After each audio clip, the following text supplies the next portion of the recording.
तो साल 2025 मार्केट में एक के बाद एक बड़े आईपीओज आए और सब ने खूब सुर्खियां बटोरी। पर सवाल ये है कि क्या इन बड़े नामों ने निवेशकों को वाकई बड़ा मुनाफा दिया या ये सब बस एक मिथक बनकर रह गया। चलिए आज इसी की गहराई में चलते हैं।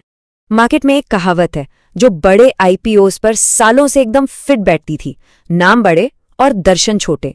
मतलब जितना बड़ा नाम लिस्टिंग के बाद उतना ही छोटा रिटर्न, यही माना जाता था। और इसी सोच को आप कह सकते हैं मार्केट में आईपीओ का अभिशाप या कर्स कहा जाता था।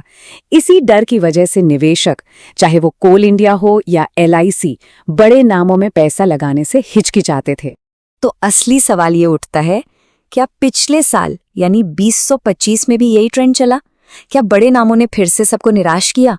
जवाब है बिल्कुल नहीं। सच तो ये है कि 2025 ने इस पुरानी धारणा को, इस पुराने ट्रेंड को पूरी तरह से तोड़कर रख दिया। ये साल आईपीओज के लिए एक बिल्कुल नई कहानी लेकर आया। जरा इस स्क्रीन पर देखिए, 2025 में इश्यू साइज के हिसाब से जो भी बड़े आईपीओज आए, चाहे वो टाटा कैबिन्स हो, एसजीबी फाइनेंशियल, एलजी इंडिया या फिर आईसीआईसी प्रूडेंशियल एएमसी, सब के सभी ने लिस्टिंग के बाद पॉजिटिव रिटर्न दिए। एक भी बड़े आईपीओ ने निवेशकों को निराश नहीं किया। और इन सब में जो स्टार परफॉर्मर रहा वो था मीशो, जिसने लगभग 62% का जबरदस्त रिटर्न दिया। इससे ये साफ पता चलता है कि ये कोई छोटा मोटा बदलाव नहीं था, ये एक बहुत बड़ा शिफ्ट था। तो 2025 के इस बदले हुए ट्रेंड से क्या सीखा जा सकता है? चलिए अब ये देखते हैं कि आने वाले साल यानी 2026 के लिए हमारी नई इन्वेस्टमेंट प्लेबुक क्या होनी चाहिए। एक्सपर्ट्स की सलाह यहाँ पर एकदम साफ है, खुद पर निर्भर बनना होगा। इसे 2026 के लिए एक इन्वेस्टमेंट रेजोल्यूशन की तरह लिया जा सकता है।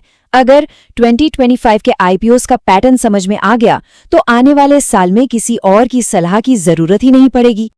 तो ये होमवर्क आखिर करना कैसे है? इसके बस 3 आसान से स्टेप्स हैं। सबसे पहला, 2025 के सभी बड़े आईपीओज के चार्ट्स को ध्यान से स्टडी करना है। दूसरा, लिस्टिंग के कुछ दिनों बाद स्टॉक एक रेंज में जाकर स्टेबल होता है, उसे आईपीओ बेस कहते हैं, उस बेस को पहचानना है। और तीसरा, ये देखना है कि वो बेस कितने दिन तक बना रहा और जब वो टूटा यानी जब ब्रेकआउट हुआ तो उसके बाद स्टॉक ने कैसा परफॉर्म किया। चलिए अब इसी एनालिसिस को 2025 के कुछ खास आईपीओज पर लगाकर देखते हैं, ताकि ये पता चले कि 2026 में किन स्टॉक्स पर नजर रखी जा सकती है। इस लिस्ट में पहला नाम है लेंसकार्ट का। इसमें एकदम क्लियर आईपीओ बेस ब्रेकआउट हुआ है और स्टॉक 438 के लेवल के ऊपर टिका हुआ है। ये एक काफी मजबूत संकेत माना जाता है। अगला स्टॉक है ग्रो, जिस पर खास नजर रखनी चाहिए। ये अभी 142 से 165 की रेंज में अपना आईपीओ बेस बनाने के शुरुआती संकेत दे रहा है। अगर ये बेस मजबूत हो जाता है तो ये एक बहुत दिलचस्प मौका बन सकता है। अब बात करते हैं मीशो की। शुरुआत की तेजी के बाद स्टॉक नीचे आया, लेकिन अब ये एक बहुत ही इंटरेस्टिंग मोड पर है। अगर स्टॉक 1662 के लेवल पर सपोर्ट लेकर टिक जाता है तो यहां से एक शानदार वापसी की उम्मीद की जा सकती है। और आखिर में है आईसीआईसीआई प्रूडेंशियल एएमसी। ये एक बहुत ही क्रिटिकल, मतलब एक निर्णायक लेवल पर है। इसे अपनी तेजी बनाए रखने के लिए 2680 के ऊपर क्लोजिंग देना ही होगा।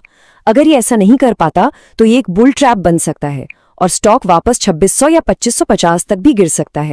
तो कुल मिलाकर बात यह है कि 2025 ने आईपीओज को लेकर सारी पुरानी धारणाओं को तोड़कर रख दिया है। अब बड़ा सवाल ये उठता है कि क्या इस सीख को अपनाकर 2026 के लिए होमवर्क करने की तैयारी है? क्योंकि एक बात तो पक्की है, सही विश्लेषण ही स्मार्ट निवेश की पहली सीढ़ी होता है।